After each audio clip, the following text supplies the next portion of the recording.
तब मैं ऐसे ही यूट्यूब स्क्रॉल कर रहा था तो मुझे सैम मानेकशॉ सर की एक स्पीच दिखी।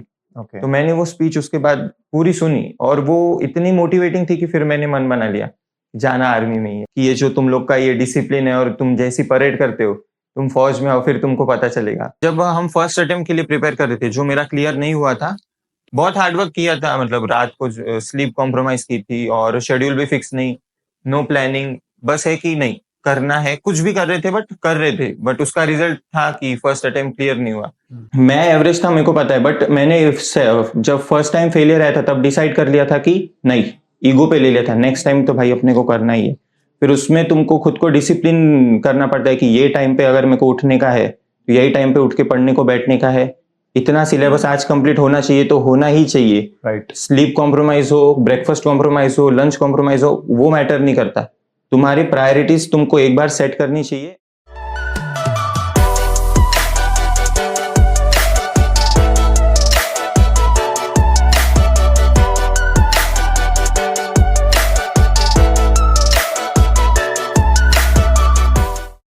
Hello, Jai Hind everyone. Welcome you all to Yashotej Academy YouTube channel. I, Somning Chaukhande, host for the today's interaction session. Today we have come up with another session of our Braveheart series, and for this episode we have our guest Cadet Sarthak Ende, who got recommended for Indian Army from 24 SSB Bangalore board. तो सार्थक भाई स्वागत है तेरा यशोतेज academy में वापस। Thank you sir. Recommendation के बाद 4 महीने हो चुके हैं, हाँ है सर। ना, और अभी एक महीने में तू ज्वाइन करने वाला है एनडीए। हाँ सर। तो कैसा फील हो रहा है, मतलब कैसा लग रहा है अभी थोड़ी दिनों में तू ज्वाइन करेगा? सर अभी एक्साइटमेंट तो बहुत है और बाकी सबसे भी सुना है और सीनियर से भी सुना है कि अंदर बहुत सारे अलग अलग ट्रेडिशंस चलते हैं और हर बार वो आधा बताकर बोलते अंदर आ जाओ फिर बताएंगे, तो अभी वो सब एक्सपीरियंस करने का टाइम आ गया है, तो एक्साइटमेंट बहुत है सर। एक्साइटमेंट तो रहेगी भाई, है ना, इतना बड़ा मतलब मुकाम हासिल किया है तूने तेरी लाइफ में। तो सार्थक मैं जानना चाहूंगा कि तेरे परिवार के बारे में कुछ बता, तेरे घर के बारे में, तेरी स्कूलिंग कहाँ से हुई, तू कहाँ से बिलोंग करता है? सर तो सर वर्धा के पास एक छोटा सा टाउन है पुलगांव, मैं वहीं से बिलोंग करता हूँ और पुलगांव में एक सेंट्रल एम्यूनेशन डिपो है, वहाँ मेरे फादर एज अ फायरमैन काम करते हैं और मेरी मदर हाउसवाइफ है। और सर मेरी 10th तक स्कूलिंग पूरी केंद्रीय विद्यालय में ही हुई है ओके, और उसके बाद वाईटी आ गया। उसके बाद वाईटी आ गया। Yes sir. ओके, तो वाईटी के बारे में कैसे पता चला तुझे? तो सर तब लॉकडाउन का ही फेज चल रहा था और इतना फिक्स था कि एनडीए करना है। राइट, तो मतलब मेरा था कि यहाँ रह के नहीं होगा तो मतलब बाहर जाऊंगा कहीं। तो मेरे मामा पुणे में ही रहते, तो मैंने उनको बोला था कि आप थोड़ा चेक कीजिए कौन सी एकेडमी सही है। तो उन्होंने उनके फ्रेंड्स सर्कल से और फ्रेंड्स को पूछा और फिर उन्होंने डिसाइड किया कि मतलब मुझे सजेस्ट किया कि वाईटीए जा, वो बेस्ट रहेगा। ओके, तो कैसा लगा वाईटीए में आने के बाद, क्या तूने ऑब्जर्व किया? सर फर्स्ट डे पर तो मैं जब आया तब सब लोग ट्रैक पर ही चले गए थे, मतलब मेरे सामने सब लोग जा रहे थे, तो मुझे लगा कि नहीं सब लोग होंगे, किसी बात करेंगे, तब कोई नहीं था, हम बस 4 बंदे थे और शाम को ऐसा था कि लाइट भी चली गई थी और पूरी बिल्डिंग एकदम खाली थी, ना सीनियर थे ना कोई भी थे, तो ऐसा वेट कर रहे थे कब आएंगे कब आएंगे। फिर आने के बाद फिर दोस्त बने सब और बहुत सारे एक्सपीरियंस हुए। ओके, मतलब थोड़ी घबराहट भी हुई होगी कि भाई कोई नहीं दिखा तो कहाँ चले गए सब हाँ लोग? सर, मतलब वही सोच थी कि मतलब कहाँ चले गए कब आएंगे। पहला ट्रैक तूने मिस कर दिया था? हाँ सर, फर्स्ट ट्रैक जो शॉर्ट ट्रैक था, बट उसके बाद का मेगा ट्रैक पर था हमें। उसके बाद के मेगा ट्रैक पे था। Yes, sir. चलो बढ़िया है। तो सार्थक मुझे ये बता कि एनडीए का जो जोश है, मतलब आर्मी ज्वाइन करने का जो तेरा इंस्पिरेशन है, वो तुझे कहाँ से मिला?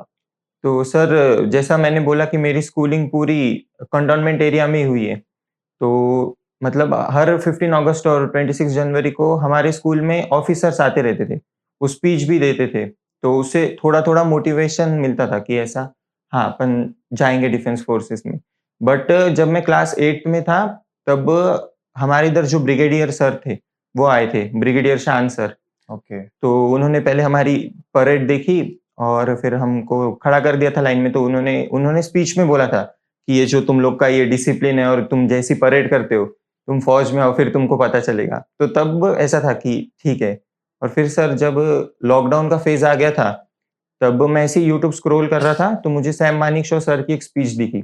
ओके, तो मैंने वो स्पीच उसके बाद पूरी सुनी और वो इतनी मोटिवेटिंग थी कि फिर मैंने मन बना लिया जाना आर्मी में ही है। जाना आर्मी में ही है Yes, sir. है ना, अब जाएंगे भी बहुत जल्द। Yes, sir. तो सार्थक के बारे में मैं एक चीज बताना चाहूंगा कि सार्थक को जब मैंने फर्स्ट टाइम देखा था, आफ्टर लॉकडाउन रिपोर्टिंग था तुम्हारा Yes, sir. फर्स्ट बैच जो आफ्टर लॉकडाउन थी हमारी YT06 की। तो उसमें मैंने सार्थक को जब फर्स्ट टाइम देखा तो भाई एकदम शांत बंदा जो बात नहीं कर रहा है ना, इंट्रोवर्ट टाइप ऑफ पर्सन है ना, कुछ बोलता नहीं था।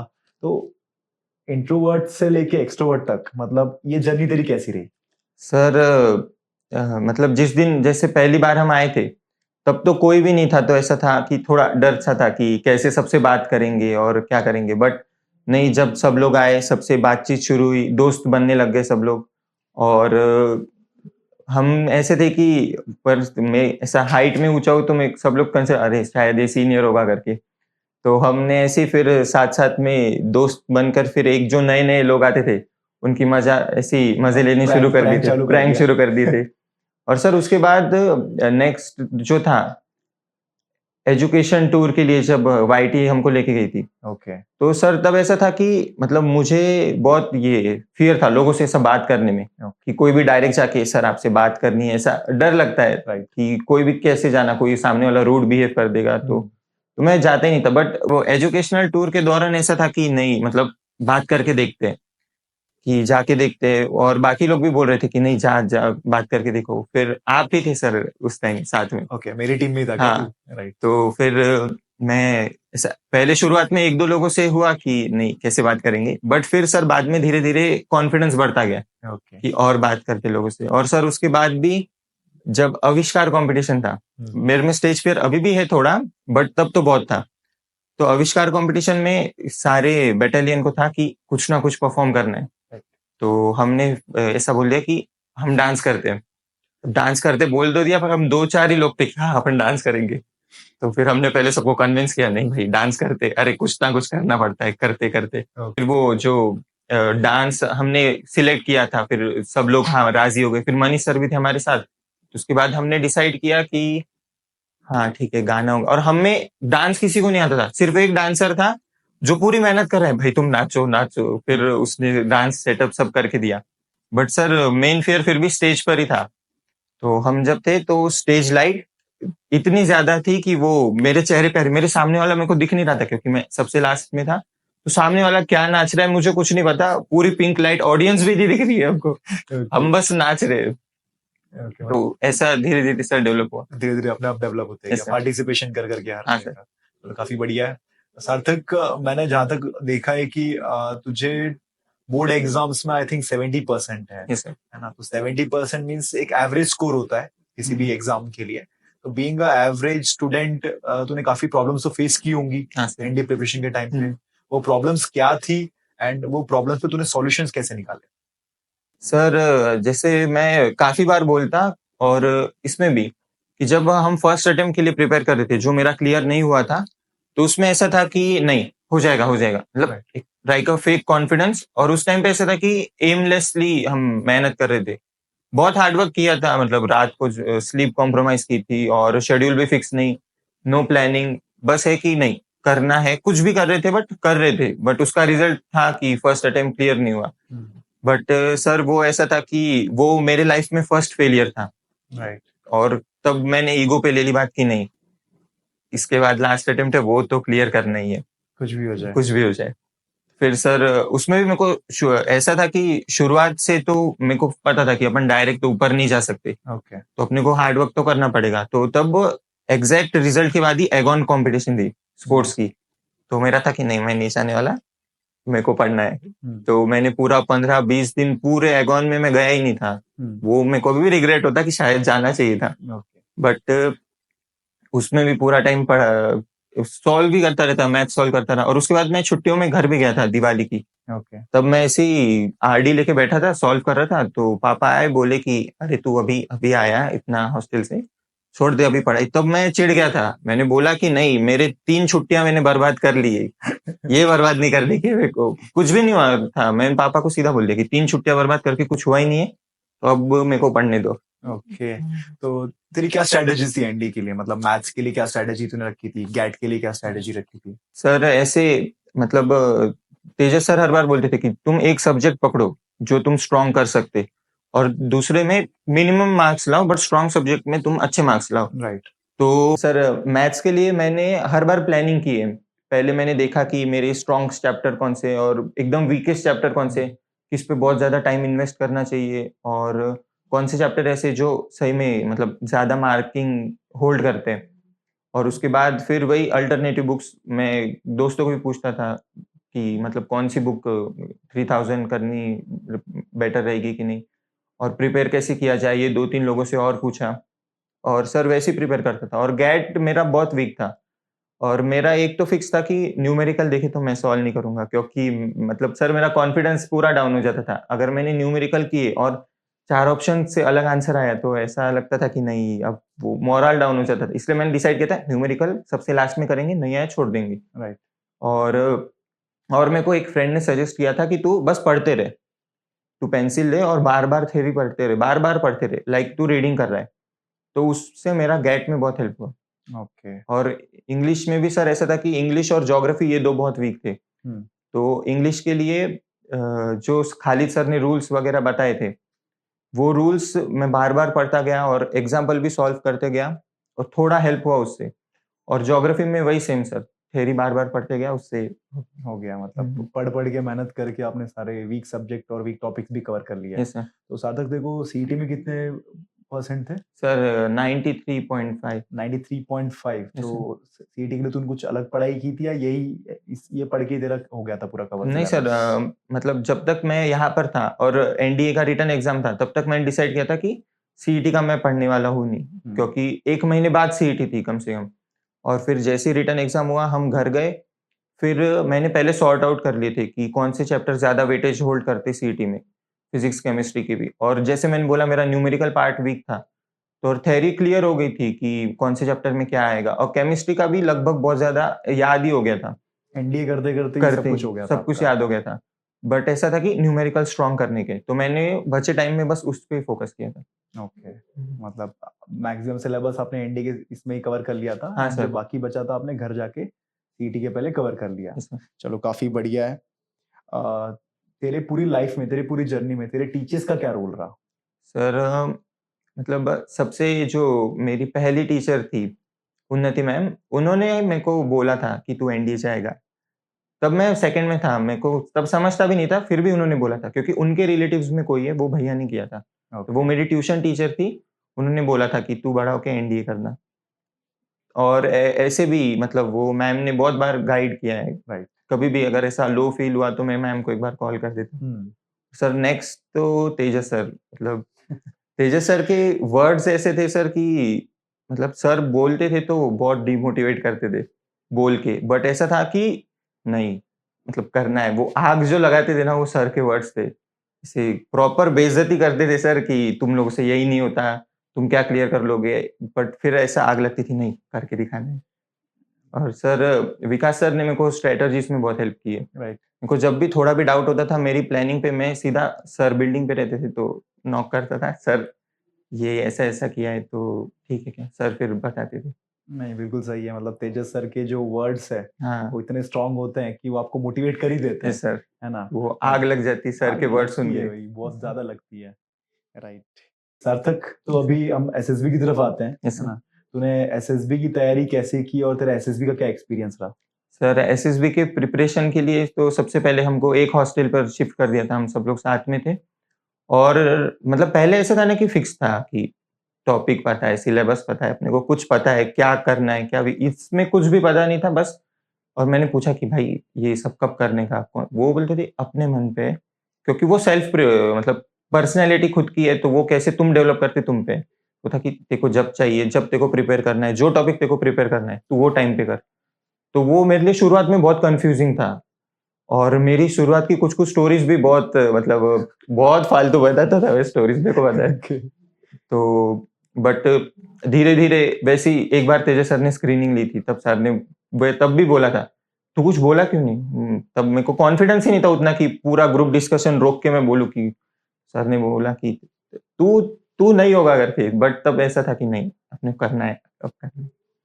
और सर उधर भी ओवरऑल एसएसबी एक्सपीरियंस बहुत अच्छा था। अगर अभी भी मैं याद करूँ तो मतलब वो अच्छा फ़ील होता है कभी भी कि स्क्रीनिंग में भी तब मेरे साथ ऐसा था कि एक पिक्चर था नॉर्मली, एक लड़की और लड़का था और उसके हाथ में कुछ तो ऐसा ऑब्जेक्ट था। हम्म, तो पूरे हमारे इसमें 75 की रिपोर्टिंग थी, 74 बच्चों ने उसको बुक कंसिडर किया था। ओके, मैं अकेला हूँ जिसने उसको कंसिडर किया था, नहीं ये बच्चा है।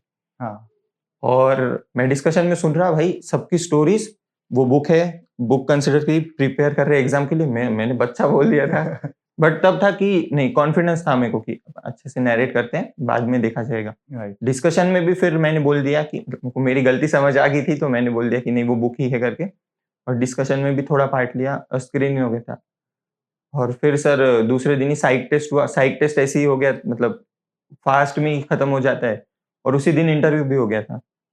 और फिर था कि नहीं, अब जीटीयू में अच्छा परफॉर्म करने का है, ऐसा मैं खुद को बोलता रहता था कि नहीं, जो हो गया वो हो गया, बचे टास्क पे फोकस करते हैं, इसको अच्छे से करते हैं। ओके। तो एसएसबी में तेरा सबसे स्ट्रॉन्गेस्ट पॉइंट क्या था जहाँ तूने एकदम अच्छे से परफॉर्म किया? सर जीटीयू में ही। जीटीओ में ही? हाँ तो सर। कोई एक्सपीरियंस शेयर करना चाहेगा जीटीओ का? हाँ सर, मतलब पहले जो 2 डिस्कशन थे, वो जो फर्स्ट टास्क होता है जीटीयू का, तो वो 2 डिस्कशन में सर ऐसा था कि मतलब ज़्यादा नॉलेज नहीं था, बट मैं बोल रहा था रिलेटेबल पॉइंट। उसमें 50 मेरे को खुद को लग रहा था कि नहीं, अपने को और अच्छा परफॉर्म कर सकते थे।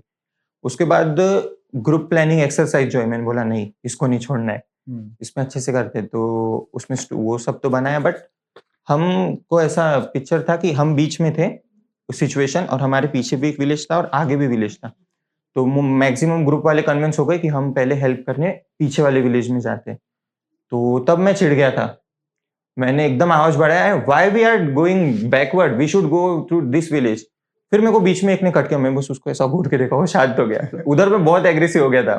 फिर वो बाद में रियलाइज हुआ मेरे को।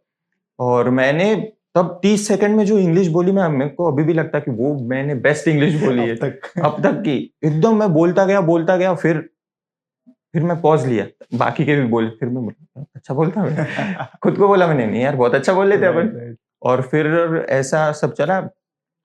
और जब पीजीटी आया, उसमें भी फर्स्ट 2 टास्क में मैं आगे ही था, प्रोग्रेसिव ग्रुप टास्क में। ओके, बट थर्ड टास्क में मैं लास्ट टीममेट को निकाल रहा था, तब तक ग्रुप आगे चला गया, और फिर आगे जाके हम अटक गए थे।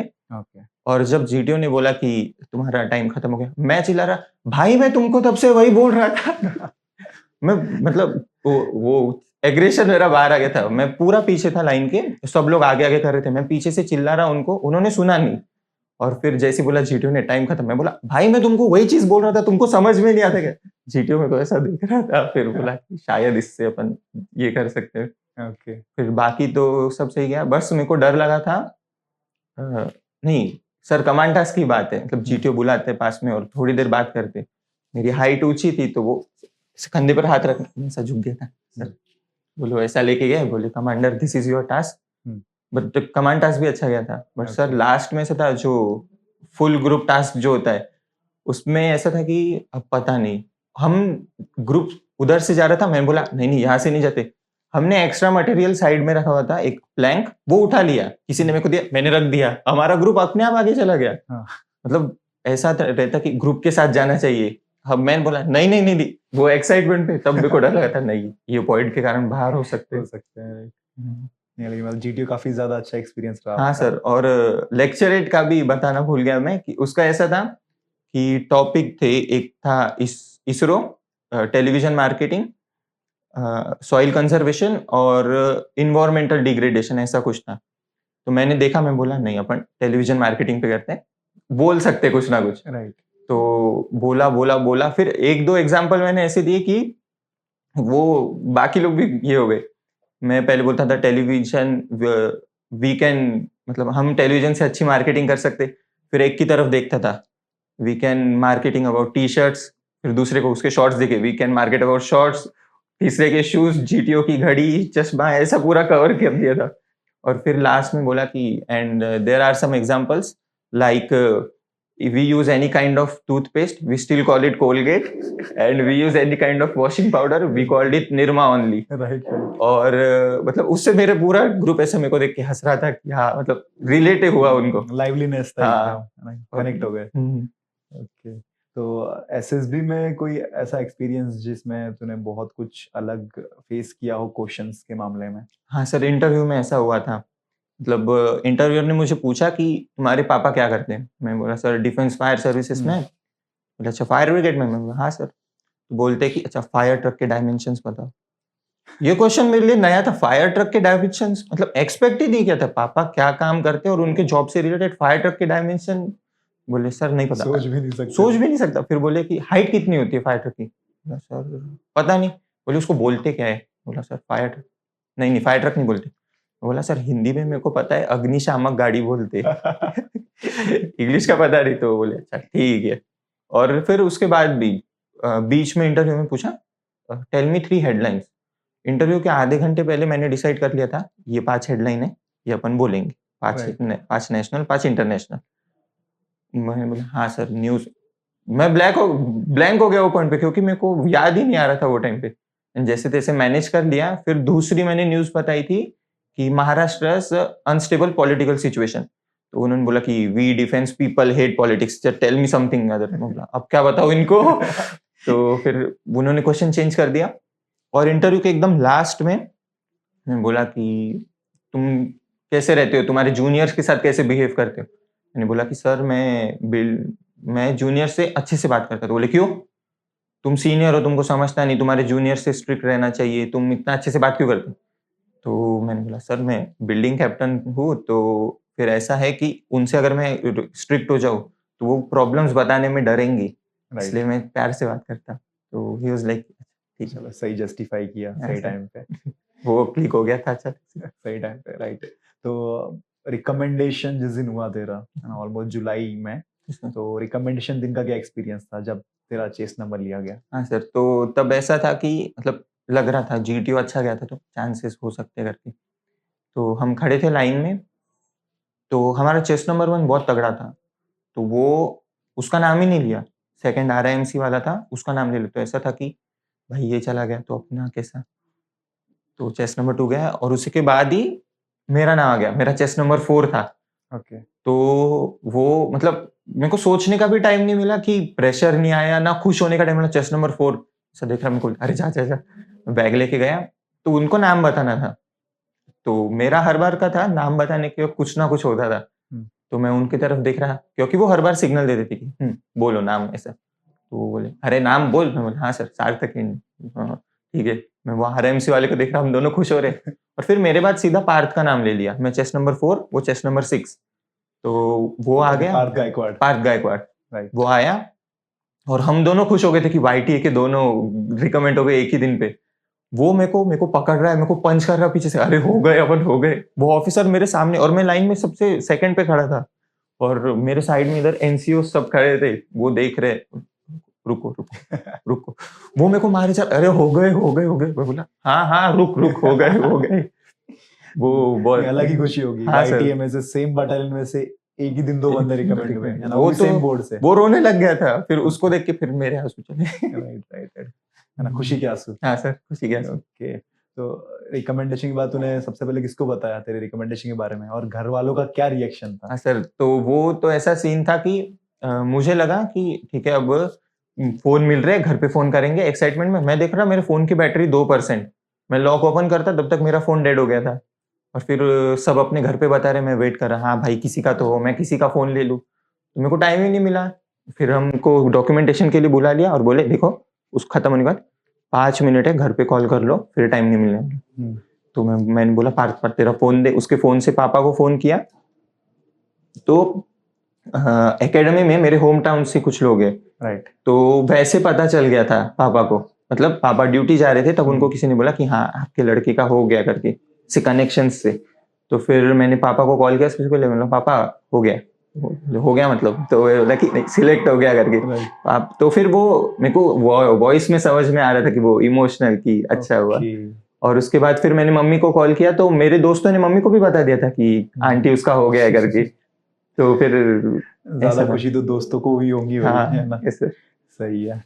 तो साथ ही मुझे ये बता कि तेरे लाइफ में तेरे बटालियन जो है वाईटी में, जो तेरा बटालियन था हंटर्स बटालियन, उसका क्या रोल रहा, तेरे दोस्तों का क्या रोल रहा? सर तो सर जब हम सीनियर टर्म में थे तो हम में तो बहुत ज्यादा डिसिप्लिन उन्होंने दिए सबसे पहले।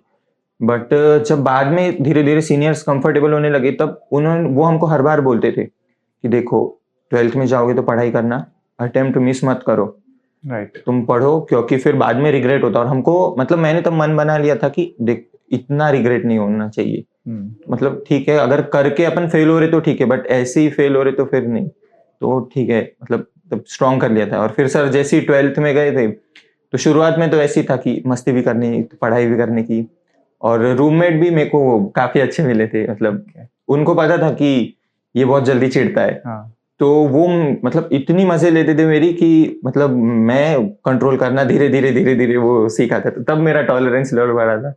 तो मैं छोटे से भी चिढ़ाने पे बहुत जल्दी चिढ़ जाता था, बट उनके बाद से वो थोड़ा स्ट्रांग हुआ। और पढ़ाई में भी मैं कभी लेट उठा, फिर कभी मैं ऐसे ही घूम रहा तो बोलते थे क्यों रे, पढ़ना नहीं है क्या, देखो पढ़ाई नहीं करनी है क्या, चल इधर बैठ। फिर कुछ भी सुनाने लगेंगे, मतलब करंट अफेयर और कुछ भी चीजें, तेरे को पता है कि ये कब हुआ था, ये रिवीजन कर लेते थे। हाँ, मेरे को पकड़ के रिवीजन कर लेते थे। ओके, और ऐसे सही है। दोस्तों का काफी अच्छा रोल रहता है लाइफ में। हाँ सर, मेरे को एसएसबी के टाइम पे बहुत मोटिवेट किया है मेरे दोस्तों ने। ओके, चलो काफी बढ़िया है। सार्थक, मेरा अगला सवाल तेरे लिए ये रहेगा कि तूने सोचा है कि आगे जाके तेरे को कौन सा कोर ज्वाइन करना है, कौन सा रेजिमेंट ज्वाइन करना है? सर मतलब सोचा था कि मेरे को इन्फेंट्री ज्वाइन करना है, और उसमें भी मेरे को गोरखा रेजिमेंट ज्वाइन करने की। गोरखा रेजिमेंट? सर गोरखा ही क्यों? सर क्योंकि मैंने पहले भी मेंशन किया था कि मतलब मैं सैम मानेकशॉ सर से मतलब बहुत इंस्पायर हुआ था तब, राइट। तो वो भी गोरखा में ही थे, इसलिए गोरखा। Yes, sir. चलो बढ़िया है, आपको मिल भी जाएगा गोरखा रेजिमेंट। ठीक है, तो सार्थक मेरा आखिरी सवाल ये है तेरे लिए कि देख, तूने तेरे लाइफ में बहुत स्ट्रगल किया है ना। एक एवरेज स्टूडेंट से लेके एनडीए रिकमेंड होने तक का तो तेरा जर्नी है, उसमें तूने काफी अलग अलग प्रॉब्लम्स फेस किए हैं। वैसे ही सेम जो अभी करंट एस्पिरेंट है जो एनडीए की प्रिपरेशन कर रहे हैं वो भी फेस करते हैं। तो मतलब उनको काफी बार उनको भी लगता होगा कि मतलब मेहनत करते करते अगर कोई प्रॉब्लम फेस करते तो यार क्या कर रहे हैं, है ना, छोड़ देते हैं, है ना, नहीं होगा मेरे से। तो उन बंदों को तू क्या सजेस्ट करना चाहेगा? सर मतलब मैं पर्सनली ये बोलूंगा कि being average is not problem, but अगर तुम वैसे ही कंटिन्यू कर रहे सामने भी तो फिर दिक्कत है। क्योंकि मैं एवरेज था, मेरे को पता है, बट मैंने जब फर्स्ट टाइम फेलियर आया था तब डिसाइड कर लिया था कि नहीं, ईगो पे ले लिया था, नेक्स्ट टाइम तो भाई अपने को करना ही है। फिर उसमें तुमको खुद को डिसिप्लिन करना पड़ता है कि ये टाइम पे अगर मेरे को उठने का है तो यही टाइम पे उठ के पढ़ने को बैठने का है, इतना सिलेबस आज कंप्लीट होना चाहिए तो होना ही चाहिए। राइट। स्लीप कॉम्प्रोमाइज हो, ब्रेकफास्ट कॉम्प्रोमाइज हो, लंच कॉम्प्रोमाइज हो, वो मैटर नहीं करता। तुम्हारी प्रायोरिटीज तुमको एक बार सेट करनी चाहिए, और खुद को कभी ये नहीं करना चाहिए कि अंडर कॉन्फिडेंट, कि मैं नहीं कर सकता है, मेरे से नहीं होने वाला, क्योंकि सेल्फ बिलीफ बहुत इंपॉर्टेंट है।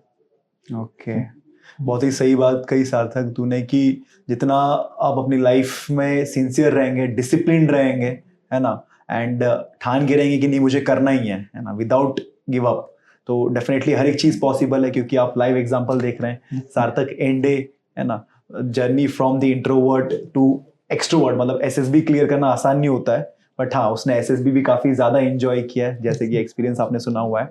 So thank you so much सार्थक, है ना, वाईटी में आने के लिए। अभी तो और 1 महीना है ज्वाइनिंग तक। हाँ सर। तो thank you so much to all the audience आज का इंटरव्यू देखने के लिए। होप आपको पसंद आया होगा, आपने काफी चीजें सीखी होंगी आज के इंटरेक्शन सेशन से। So thank you so much. जय हिंद, जय भारत।